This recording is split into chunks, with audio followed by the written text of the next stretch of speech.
Did you get everything? Yeah, do you want me to pull the book out? This is literally right here.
On this episode, we're going to take some peeks that I call a scary tale. It's a tale of prohibition in the Watts home surrounding the bedtime routine. As I said in my last episode, there's some more nails that my hammer wants to smash on. I'm going to answer some questions that I've been asked and also address some notable arguments that I've had since airing that episode. Many blame the techniques taught to the Watts parents on a certain famous book. The techniques in this book have been frowned upon and viewed as mostly abusive. In a group related to those books, Shanann addresses another mom who is asking about getting a husband to comply with the baby-wise techniques. Shanann responded that Chris had actually partaken in reading the book or books that were used in order to gain this particular technique for child rearing. With slim to no evidence, many have sort of exonerated Chris from this nighttime technique, lest we forget a couple of bonding moments that we've seen the Watts couple have over their kids going to sleep. Check these out. I'm going to get these kiddos to bed because obviously they're not thriving. They ran out of Thrive K. So I got to get these kiddos to bed, and I'm going to finish my cafe, which is delicious. Look. So we're going to wait till a couple more people pop on. Girls are sleeping, getting some things done while they're going to sleep.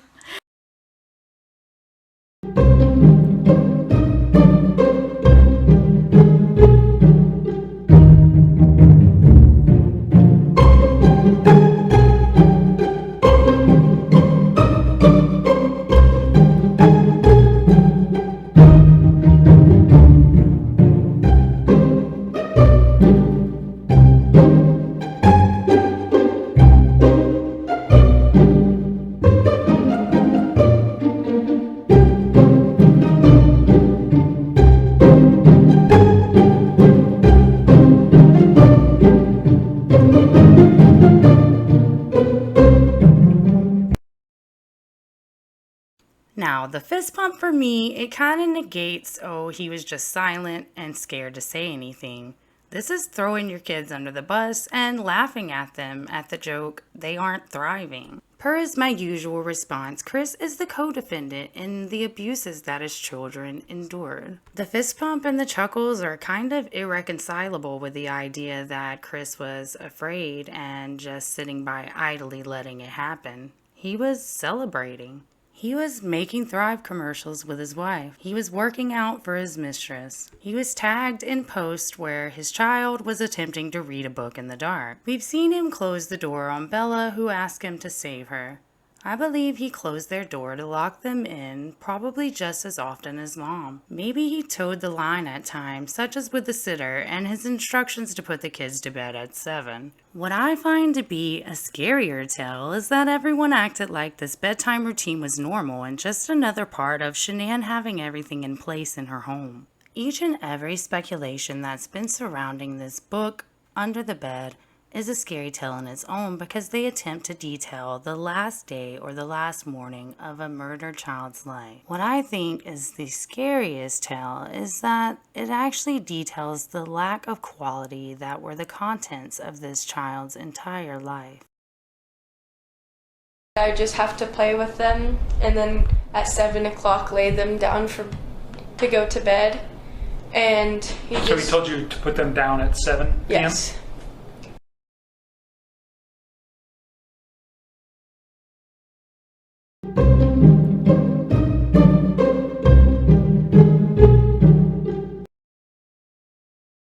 On another sad note about the sound machines, it appears that Shanann exposed them to these sounds even when they're away from the home and away from their bedrooms via portable sound machines.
Every night, they know they have to go turn on their white noise machine and get in their beds. And they kind of said they both went to the bathroom by themselves and they didn't even have to go to the bathroom, which she found pretty impressive for a 3 or 4-year-old.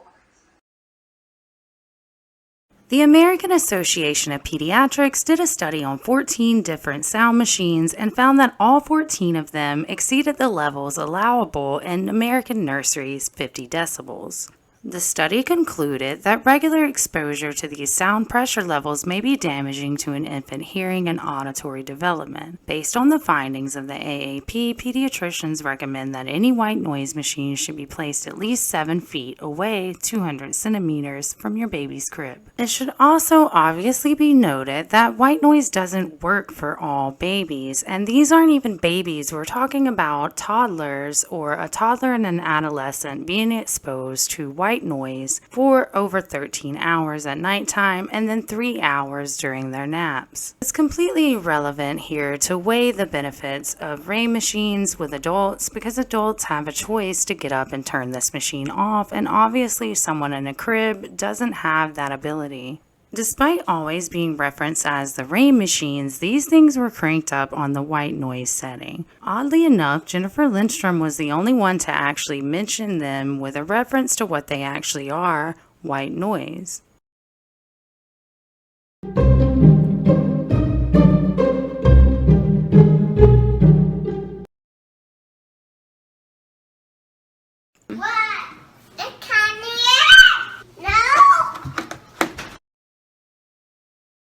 This is definitely one of those areas where I wanted to smash a few more nails, right? So Chris's story is BS because safety locks make a whole lot more sense. I think that Chris here is doing what liars do, and that is take a piece of the truth or something that's happened in the past and kind of misconstrue the information into the lie so that it seems to be a little more truthful than what it actually is. I won't concede anything about this particular testimony though, because it's a lie on its face. How in the world does it not make more sense to move the damn Vaseline than to lock the children's bathroom access? Move the Vaseline, install a child lock, lock another bathroom up with the liquids you're concerned about. There are 2 other bathrooms on this floor. This is another reason why this story doesn't make any sense. In order for them to be locked out of their own bathroom because of a fear that they were going to get into some sort of liquids in there, you would have to make sure that there are no liquids in the other bathrooms that are on the other side of the gate that obstructs the girls from going downstairs. So if they only have access to the upstairs bathrooms because of the child safety gate that is in the stairwell, there would have to be no liquids in any of these bathrooms, and or the other bathrooms would have to be locked to prevent such a thing from happening. This story is a lie told by Chris, and the babysitter seems to agree, as she seemed impressed with their ability to use the bathroom alone, according to her mother, Jennifer Lindstrom. That's private. Yeah, no. So you normally keep it locked? Yeah, because they would go in there, they'd be in soap. Like last time we had Vaseline everywhere. Yeah, so that was not fun. I was permanently banned from the R-Chris sub for explaining this to someone, this exact comment where I was like, they would have to be blocked out of all of the bathrooms, and the babysitter claimed that they used the bathroom by themselves. I received a message right afterwards, given my permanent ban from that sub. Woo woo. That sub is not for me, apparently. I did too good of a job arguing this point, I think. In the same comment that got me banned, I noted that, of course, Frank's testimony would be the one here we would believe. Without giving away too much, I think he was trying to make a point that the agents didn't waste their time looking at things that weren't exactly outside of the norm of the home. Now, weighing these 2 testimonies and deciding that you're not exactly going with confirmation bias is pretty easy to me. Shenan's dad is the one with the reason not to lie. He wants these agents to stay focused and find his kid and her kids. It makes so little sense that you would block the bathroom doors for Vaseline that this seems like an almost pointless note to make, but nonetheless, I'm making it. And also, these locks had to be installed on those doors because I really don't see that as something that would have come stock with the house. Jack and Jill bathrooms having key entry locks on the doors seems pretty suspicious. This means that a home improvement was taken in order to place these locks there, most likely. And again, yeah, going to Lowe's or Home Improvement or Ace Hardware makes so much less sense than moving the liquid you fear your child would get into, especially 2 children who've been deemed to be able to go to the bathroom by themselves. On to another equipment misuse here. Check out this video, which is one of my favorites, of Celeste being sweet to Bella. Stop. You have a new one. I do this. I think it's a new turtle. This is Turtle's mommy. Can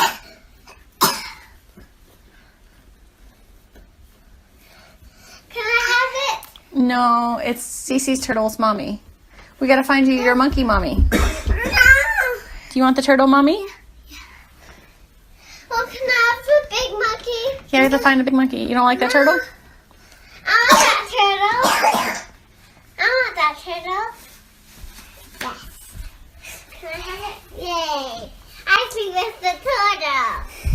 I love this turtle. She doesn't realize the other one's. Mommy, this is yours. It is. I like it. I love it. I want it. Pants up. Side note to this video is how freaking strange both parents act here. I've seen parents commend their kid after the instructions are given to share, little Susie, share your toys. Good job, little Susie. Sharing is one attribute that is a particular hard thing for most kids to wrap their heads around. And it's something that sort of has to be instructed over and over again for many kids in my experience. But this super sweet moment where Cece takes it upon herself to share without being instructed to, and she makes her sister oh so happy. And Shanann here seems to respond sort of agitated, saying, in not the most approving tone I've ever heard. She seems kind of aggravated, and we see the film cut right after it, so I don't know. It's so weird to me. Don't they both just act strangely silent here and weird? This video, on top of being one of my favorites due to the interactions between the kids, always stood out to me like, what the hell? I showed this to my kid's dad just to ask, an outside source who's not into true crime, like, does this video seem weird to you? And he definitely agreed it's weird. But back to the point is this child safety gate we see in the door. This leads me to wonder why Celeste was never upgraded to a lock and key like her sister.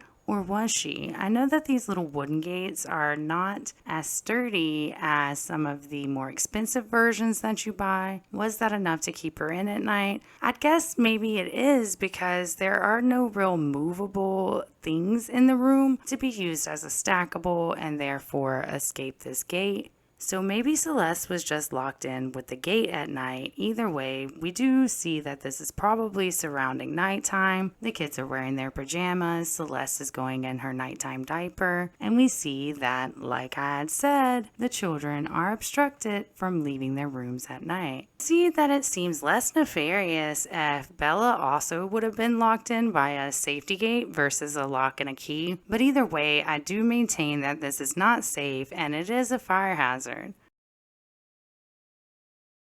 Like I said to Frederick, we were talking the other day about some stuff. He was asking me about the Jack and Jill bathrooms. Yes, they were constantly locked because they didn't want the girls to go together at nighttime. Now, that video totally backs up my statement that the girls were not at liberty to leave their room, which is what Shanann's dad's testimony describes. While he didn't state that outright, he implies it by saying that the girls were being kept away from one another at nighttime or while they were supposed to be sleeping. Another notable area where safety equipment was possibly used in a neglectful way, Cece was in her crib until February of 2018. Shanann placed a certain emphasis on Cece only behaving when she's in her crib. I originally said March of that same year, but have since noticed this post, which actually was a month earlier. Would have been more accurate to say near March, but February is pretty damn close either way, right?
I'd argue that all of the posts that Shanann included of the girls getting into several bathroom items, some of them more embarrassing than the others, is actually a note towards them not being locked out for this particular purpose, else it would have happened a long time ago. In one of the posts, Shanann actually blames Chris for having not installed the locks, which she implies that they bought at some point. So to reiterate my point that child safety locks make a lot more sense, goes without saying. And I'd also argue that these Facebook posts that were made by Shanann are probably exactly how Chris's memory jumped straight to going for that excuse during the search of his house.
My last episode was about a fluid intake restriction or prohibition that was in place in the Watts home.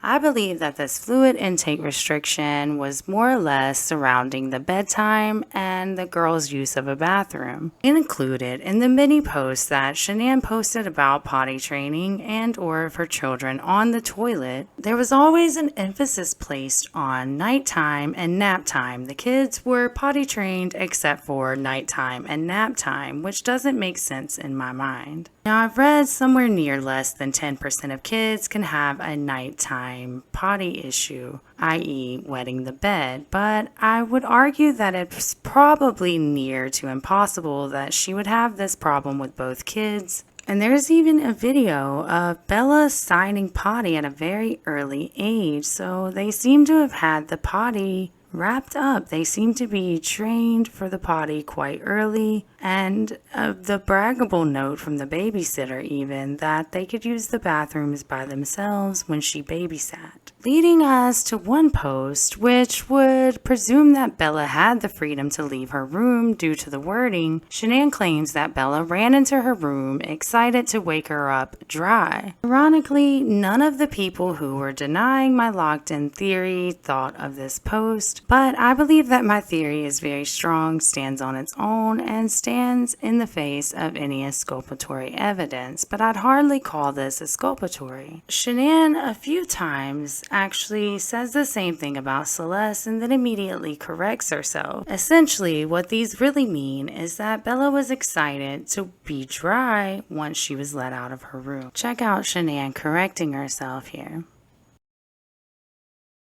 So I wanted to come on here.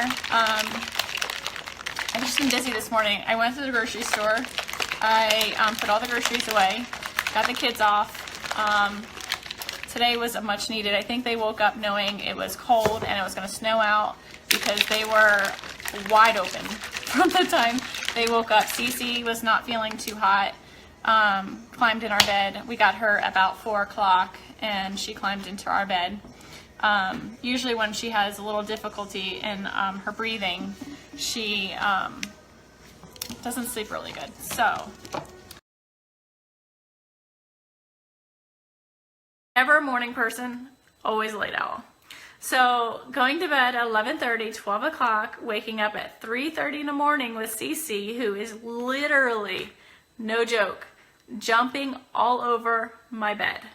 I pull her in my room just so she goes back to sleep, but no, she wants to play and eat cereal and pour cereal over my bed and you name it, wants monsters. So most kids will use the bathroom immediately after they become conscious again. I'd argue that probably both of the Watts kids didn't have a nighttime wetting issue. They more or less had a liberty issue, and obviously they were restrained from using the bathroom due to the locks on the bathroom doors. Shenanigans expressed hopes that Cece would be getting through the nighttime dry more often by the time the baby comes. We know that didn't happen by the time of their deaths. Celeste was recovered in her pull-up. I've seen a lot of people ask why wouldn't she have given them one of those portable potties, which we know they had due to the pictures included by Shenanigans, and I'd guess that would be the darkness, including being hard to read a book. It'd probably be pretty hard to use this potty in the dark, and it would probably make a bigger mess than what the parents were willing to clean up. Shenanigans disclosed in one of the posts about potty training that Bella's bed was prepared for the nighttime bedwetting with these pads that she bought from Amazon. Shenanigans also posted a picture of Bella where we can see that Bella was wearing the protective underwear. I think the real celebration was that Bella had finally trained her bladder to go the full time that she was locked in her bedroom without wetting herself, sadly.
Good girl. Good signing.